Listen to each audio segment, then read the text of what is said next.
civilmedia.mk. Слободно, независно, отворено.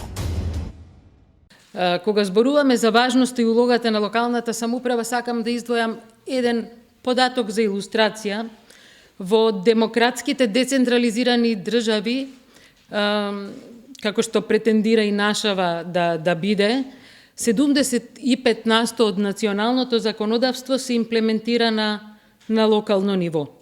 Овој податок сам за себе кажува колку е важна капацитетноста на локалните власти и воопшто на локалната самоуправа за спроведување на националните политики, но исто така и за креирање и за спроведување на собствени локални политики, кои што ќе придонесат за создавање на поинклузивно и поинтегрирано општество во кое што секој граѓанин ќе се чувствува и ќе го има чувството на припадност, на одговорност, но и на значајност во таа заедница, без разлика дали станува збор за локална или заедница на национално ниво.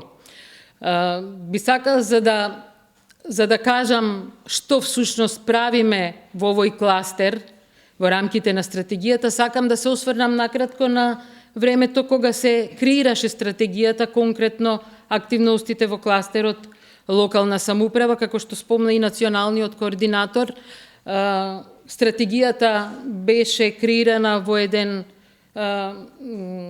амбиент на широк организиран консултативен процес, во кој што учествува многу институции, скоро сите министерства, меѓутоа учествува и многу представници од активниот граѓански сектор кои што делуваат на национално и на локално ниво.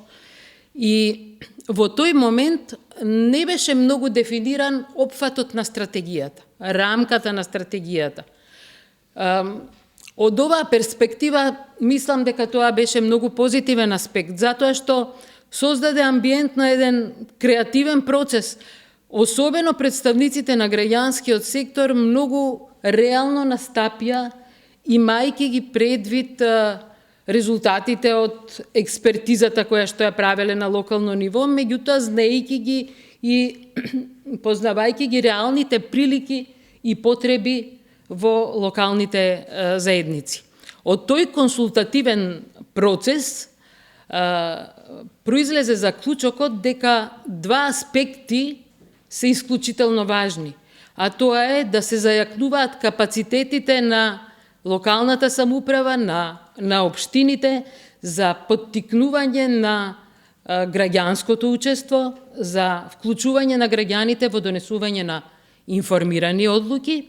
И вториот аспект беше создавање на услови за праведен, воедначен пристап на сите граѓани до ресурсите, со акцент на локалните услуги, без разлика на местото на живење на граѓаните, дали станува збор за урбани или рурални општини, без разлика на етничката припадност, на верската, на политичката припадност, пред се поаѓајќи од принципот дека секој граѓанин е подеднакво важен.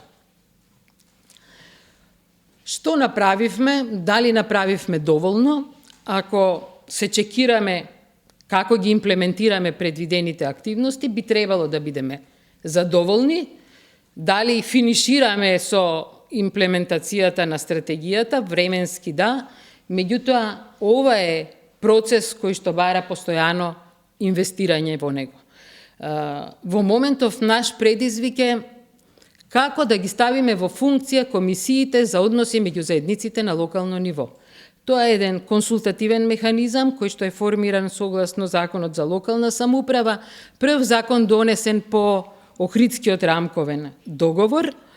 Во тој период овие комисии беа формирани во сите 18 општини кои што со закон се задолжени морат да ги формираат, дури и во повеќе општини кои што можеа тоа да го направат на доброволна основа, меѓутоа после 20 години можеме да констатираме дека најголемиот број од овие комисии не се функционални.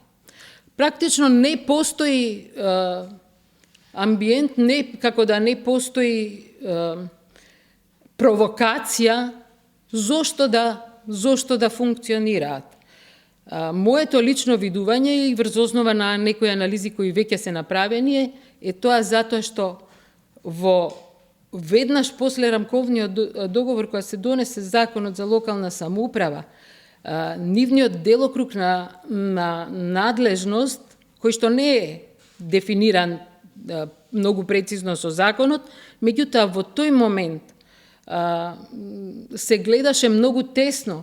Нивното делување беше поврзано со многу тесно етнички прашања, како што се грбот и знамето на општината, употребата на јазиците на помалите етнички заедници застапени под 20%, прашање од областа на културата, имиња на улици и така натаму, значи прашањата кои што се донесуваат со бадентерово мнозинство на локално ниво. Меѓутоа, после 20 години, амбиентот е сменет. Тесно етничките прашања нити се причина, нити се решение за односите меѓу заедниците на локално ниво. Напротив, акцентот е ставен на реалните потреби на граѓаните, на квалитетот на живење во локалната заедница и затоа перспективно овие комисии треба да ја добијат таа улога, да бидат поактивни, да создаваат можност за воедначено представување на сите заедници во општината и место каде што ќе се учи култура на комуникација, меѓуетнички диалог, толеранција, почитување, каде што сите етнички заедници ќе можат да разговараат како да го подобрат квалитетот на живење на сите во локалната заедница.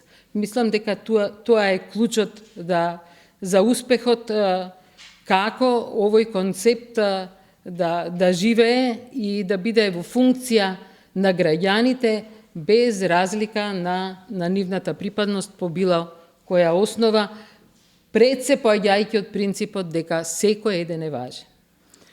Па, кога зборуваме генерално за стратегијата и враќајќи се назад, кои се придобивките од стратегијата сега на крајот од овој стратешки период, јас со еден збор би ги нарекла будење или провокација на состојби кои што биле препознаени, меѓутоа недостасувала акција.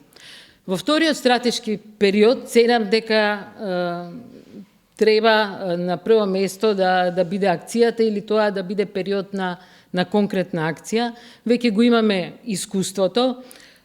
Сега ценам дека би било покорисно ако малку попрецизно ја дефинираме рамката или опфатот на стратегијата, да бидеме пофокусирани во смисла на тоа може и помалку мерки, меѓутоа мерки кои што ќе прават поголеми промени и секако буџет. Неколку пати беше кажано тоа, иако нели секогаш имаме во предвид и донаторската заедница која што излегувала во пресред. Заради обезбедување на поголема афирмација, поддршка на концептот, меѓутоа и негова одржливост, ценам дека во фокусот пред се треба да бидат образованието, медиумите и локалната самоуправа. Од искуството до сега ќе кажам дека е потребна поширока општествена афирмација на придобивките, затоа што време е да почнеме да учиме од позитивните примери, од позитивните приказни. Доста учевме од негативните искуства. Исто така во фокусот остануваат аспектите на правичен пристап до ресурсите и на централно и на локално ниво. Тоа е многу важно за квалитетот на живење и во локалните заедници и на национално ниво, и исто така многу е важно да се обезбедат услови за посилно граѓанско учество на сите нивоа. На централно ниво се имплементира политиката на рамномерен регионален развој, чија што цел е да ги намали разликите меѓу планските региони, меѓу општините. Всушност, крајната цел е токму тоа, да обезбеди поправичен пристап на сите граѓани до ресурсите. На локално ниво ценам дека многу важно ќе биде да се подигне јавната свест, да се обезбеди посилна политичка волја и поддршка за креирање и имплементирање на инклузивни политики, да се остави поголем простор за гласот на граѓаните, затоа што концептот едно општество пред се значи препознавање и одговор на реалните потреби на граѓаните, на кои што треба да одговорат пред се институциите, но секогаш со директна вклученост на граѓаните. Најважен е гласот на граѓанинот. Во тој контекст, и уште еднаш ќе истакнам потребата од ставање во функција на комисиите за односи меѓу заедниците, но и на многу други механизми за активно учество на граѓаните во донесувањето на одлуките на локално ниво. civilmedia.mk. Слободно, независно, отворено.